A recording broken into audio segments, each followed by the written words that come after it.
Hello, fellow RoboCapitals. Hope you're well. So Bitcoin down today, and some are questioning if this could lead to a quote-unquote death spiral.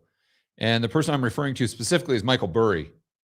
And I wanted to go over this, not just to be bearish or bullish on Bitcoin or MicroStrategy or any of that, but it really shows you, and I think it's a good lesson for the global monetary system.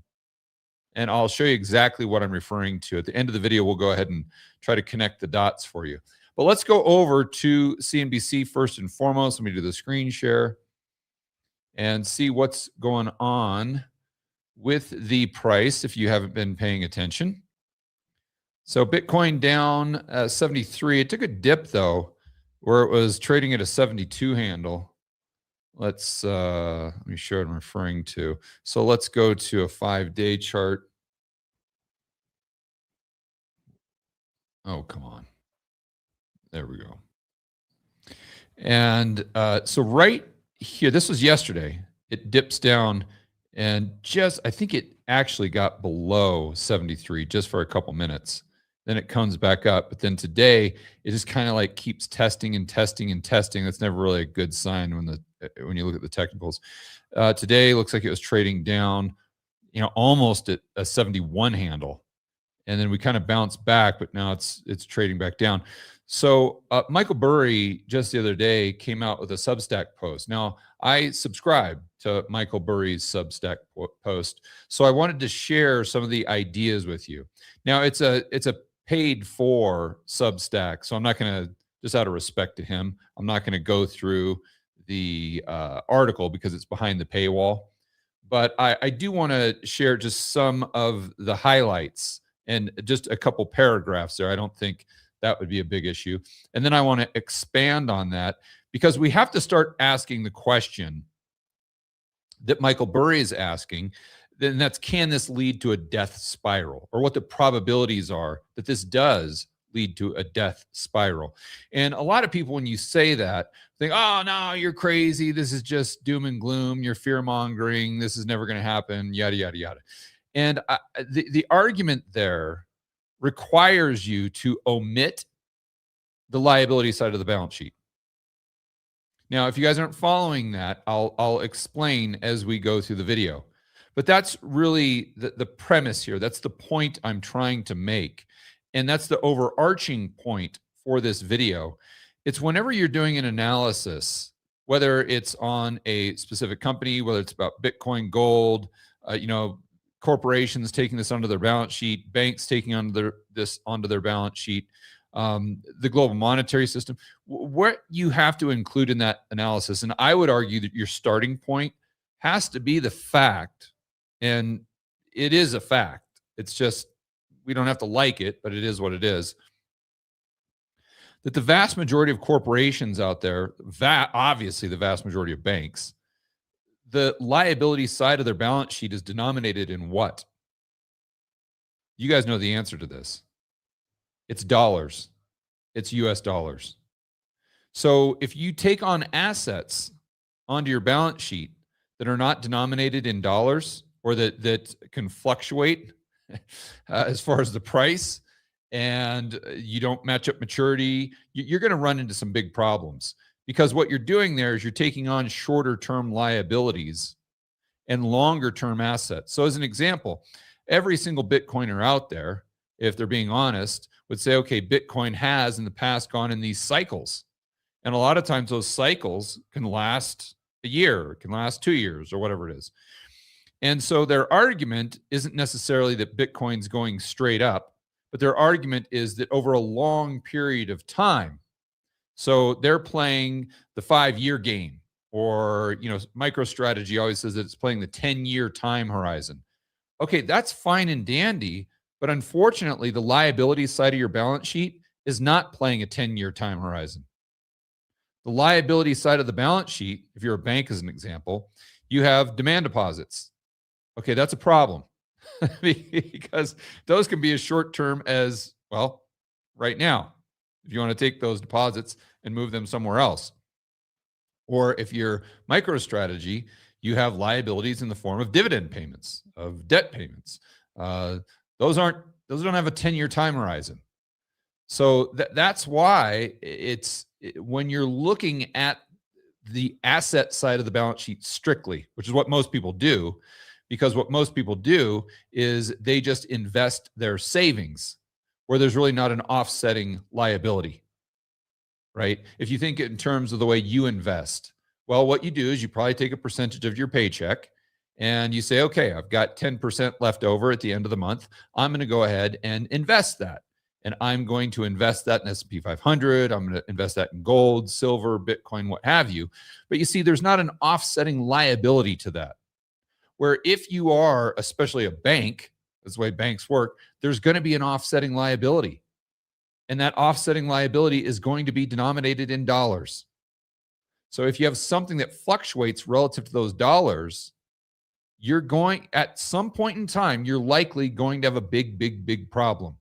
And this is why banks prefer treasuries. And this is why banks have to do a maturity match, not only an FX match, but a maturity match with hopefully with the asset side of their balance sheet and the liability side of their balance sheet.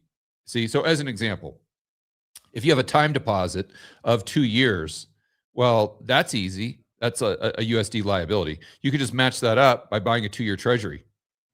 Okay, now you're hedged. You got no risk there, assuming that the 2-year treasury is paying you more than you're paying on that 2-year liability, right? You're just pocketing the spread.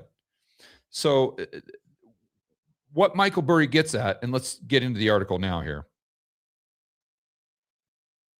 Where is it? Here it is.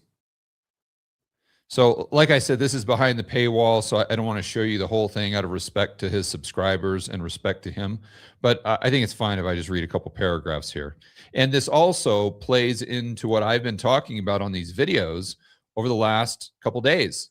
And you guys, I'm sure, have heard me say multiple times that this big crash in precious metals, and now we got to rebound this volatility, but that huge crash that we had on Friday, I don't think that was a result of Trump just selecting someone for a Fed chair that was slightly more hawkish than all the other massive doves.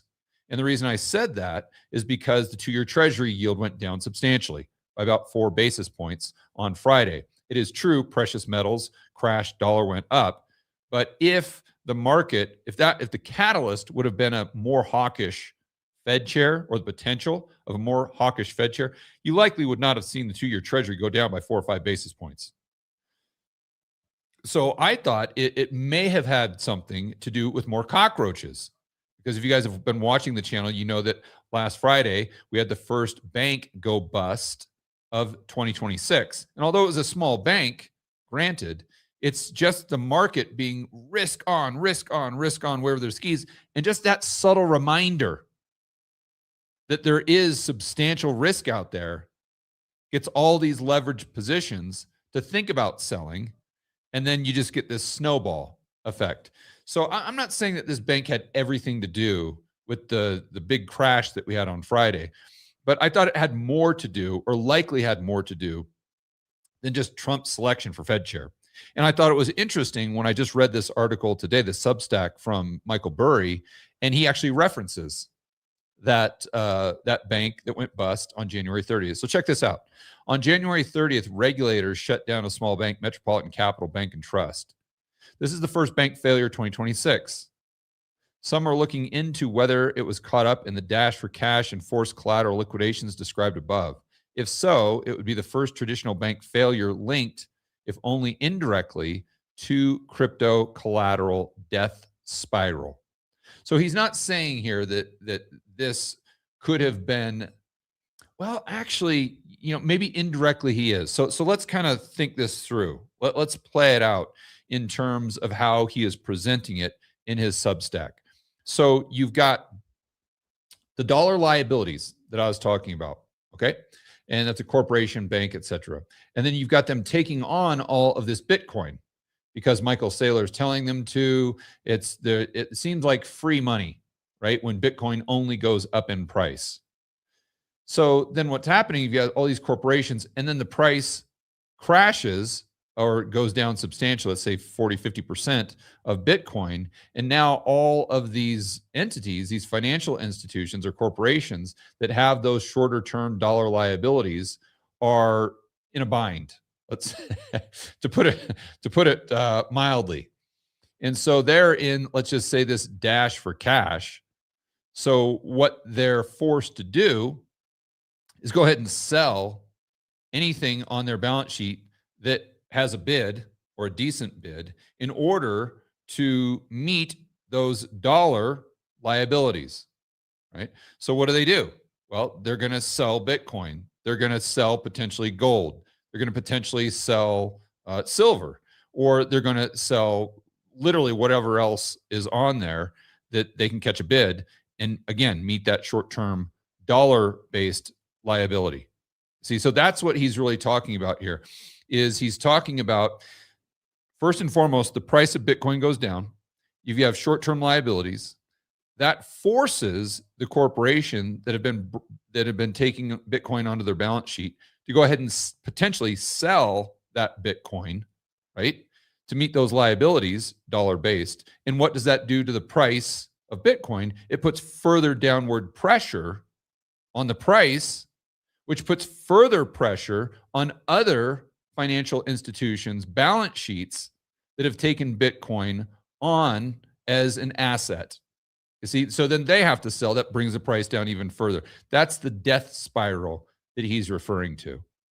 But the main point, let's just revisit it here, that I'd like to impress upon you today is the fact that if this happens, or if this is happening, it's happening because there's an FX mismatch, meaning that your liabilities are denominated in dollars and the asset side of your balance sheet is something else, right? It might be denominated in dollars, but it can fluctuate massively. Whereas a loan, whether it's to the government or into the private sector, whatever, for 2 years is going to be matched up, which first and foremost, it's going to be denominated in dollars. That's going to be matched up with a 2-year, 1 year, whatever it is, liability that's denominated in dollars. You see, so you don't have any of that risk. You don't have the risk of this, let's say, death spiral. And a lot of you might be saying, well, George, how did Silicon Valley Bank and all those others go bust? Well, what you're looking at is they effed up, right? They effed up and they had longer term liabilities and they didn't match that up with longer term they had longer term assets and they didn't match them up with longer term liabilities. They matched them up with short term liabilities. And even though they're both denominated in dollars, the net result is the exact same. It's the exact same thing. See? So this, and then what he goes on to talk about how the drop in Bitcoin could, if Bitcoin drops, then gold and silver catches a cold. He was trying to use that same analogy as the United States. If the United States coughs, the world economy catches a cold or something like that. So if Bitcoin coughs, gold and silver catch a cold. I think that's how he presented it. So that's how he was kind of tying these things together. But let's keep going here. Sickening scenarios have now come within reach. If Bitcoin falls another 10% under 70,000, and keep in mind right now it's roughly 73, MicroStrategy will be over $4 billion in the red. Now, the reason is because their average cost to acquire the Bitcoin would be, let's say, 74,000 roughly, or it's 76,000. It would be higher than where the current price is. Okay, $4 billion in the red, and would find capital markets essentially closed. So why is this important? Because if MicroStrategy, and this is a big if here, but if MicroStrategy is cut off to capital markets, then how do they pay their dividend on the preferreds? How do they, even if they don't have any interest payments on their debt or whatever, how do they handle those dollar liabilities? Because remember, their liabilities are not denominated in Bitcoin, are they? Liabilities are denominated in dollars.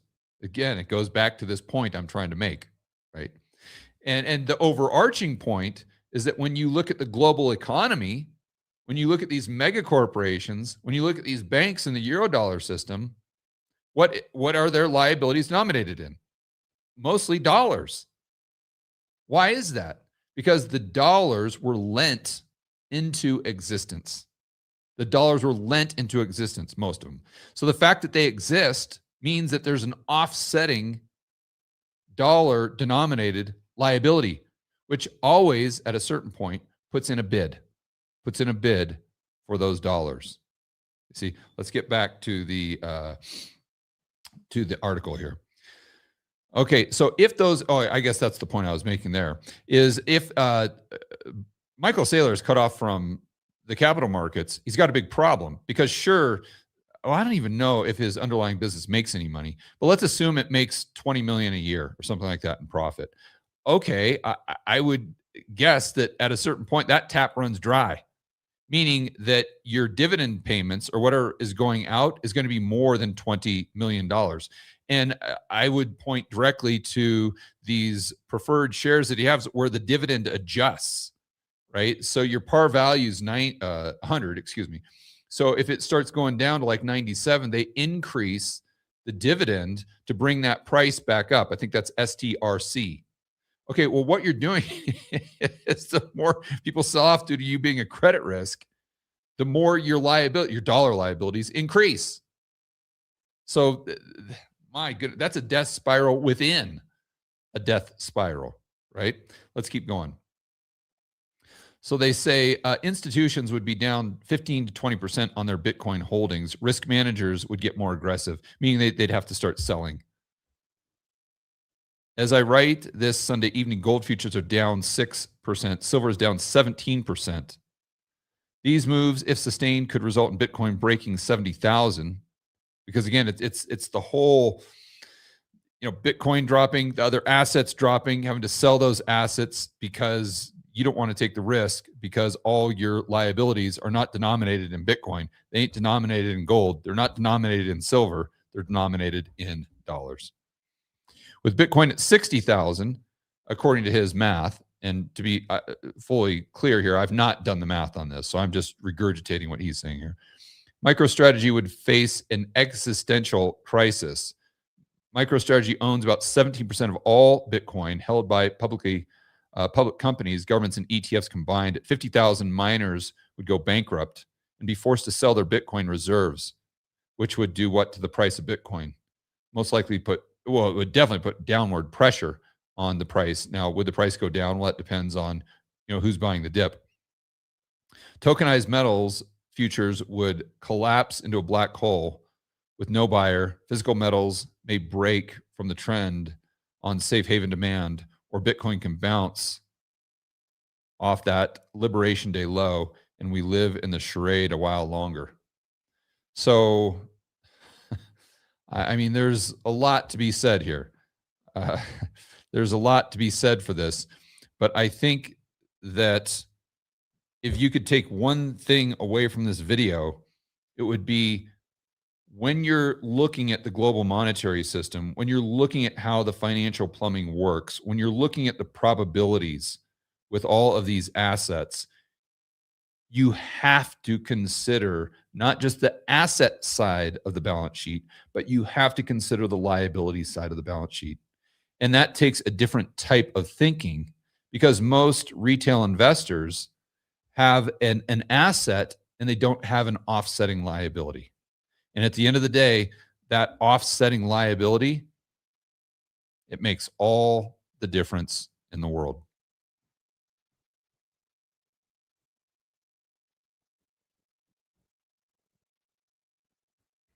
Okay, guys, enjoy the rest of your afternoon. As always, make sure you are standing up for freedom, liberty, free market, capitalism. We'll see you in the next video.